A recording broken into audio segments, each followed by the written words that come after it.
We zijn hier vandaag te gast bij AXA en we hebben 5 experten uitgenodigd. Straks komt er een 6e bij, maar we beginnen bij 5 experten om het te hebben over cyberveiligheid en cybercriminaliteit.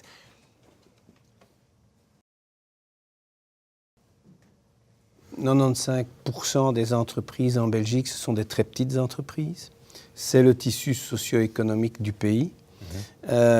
Et il est évident que ces entreprises-là, on le voit aussi, sont de plus en plus touchées par la cybercriminalité. Ça ne concerne pas que les grandes entreprises. Et dans ce cadre-là, AXA est un assureur généraliste, a la chance de pouvoir compter sur l'expérience d'autres sociétés, notamment par exemple en Suisse, et qui nous a permis de répondre aux besoins premiers pour ce qui est de la cyber avec un produit, je vous dirais, qui permet d'aider les entreprises dans leurs premiers besoins, dans leurs principaux soucis, parce que tout le monde ne connaît pas ce genre de problématique et que, effectivement, quand on est notaire, quand on démarre une start-up, quand on a un petit commerce en ligne, eh bien, on aime bien aussi avoir son assureur à ses côtés par rapport à ça et pas par rapport au risque classique. Aanvallers zijn heel innovatief, maar op dit moment zijn er een aantal technieken die wel populair zijn. De ransomware is er eentje van. Andere is ook het stelen van data. Meer en meer KMO's komen online vanwege de digitalisering, dat is niet te stoppen. En ze houden data bij van hun klanten, soms gevoelige data. Kijk maar naar bijvoorbeeld AXA Bank zelf. Jullie hebben ook gevoelige data van jullie klanten. En dat is voor KMO niet anders. Kredietkaarten en dergelijke. En aanvallers zijn daarop uit. Dus aanvallers gaan vaak websites waar dat die data op gestockeerd staat, databases waar dat die data op bewaard wordt. Ze gaan die proberen aan te vallen en effectief gaan stelen. Waarom zouden ze mij willen hacken? Of waarom ben ik belangrijk als er zoveel grotere targets zijn? Wel, je moet daar ook in meenemen dat het bijvoorbeeld niet altijd persoonlijk is. Veel van die aanvallen die zijn om ergens anders binnen te raken, dat is 1. 2, die kunnen geautomatiseerd zijn. Dus aanvallers, in de IT-wereld automatiseren we alles. En in security is dat net hetzelfde. Dus aanvallers gaan heel breed en automatiseren hun aanvallen en dan targeten ze je toch. Dus dan ben jij toch kwetsbaar. En 3, er is nu een heel mooi pad naar, laten we zeggen, monetisatie. Dus een heel mooi pad om het geld uit je bedrijf te halen. Waar Kurt ook al over praatte, bijvoorbeeld die ransomware. Waar dan een bedrijfsnemer plotseling aan geen enkele van zijn documenten meer kan. Daar de aanvaller een som geld voor moet betalen. Dat vaak ook doet, gewoon omdat hij bang is voor reputatieschade.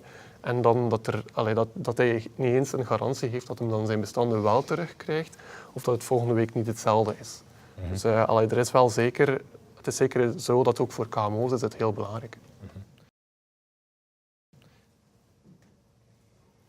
Het is geen gemakkelijke vraag om het samen te vatten voor België. Ik ken ook niet alle gegevens. Ik weet wel dat er bijvoorbeeld in België bekend is dat van alle aanvallen op bedrijven, groot en klein, dat er daar 60% van naar KMO's gaan. Ik heb nog iets in mijn gedachten. Ik denk dat er momenteel maandelijks bij de CERT, dus bij de politiedienst, komt er tussen de 1000 en 1500 zaken binnen, incidenten binnen. Dus, incidenten van KMO's gemeld aan het gemeld. Ja. Maar dat is zoals andere misdaden. Veel zaken worden niet gemeld. Dus dat betekent dat we die 1500 misschien maal 2, maal 3 mogen doen.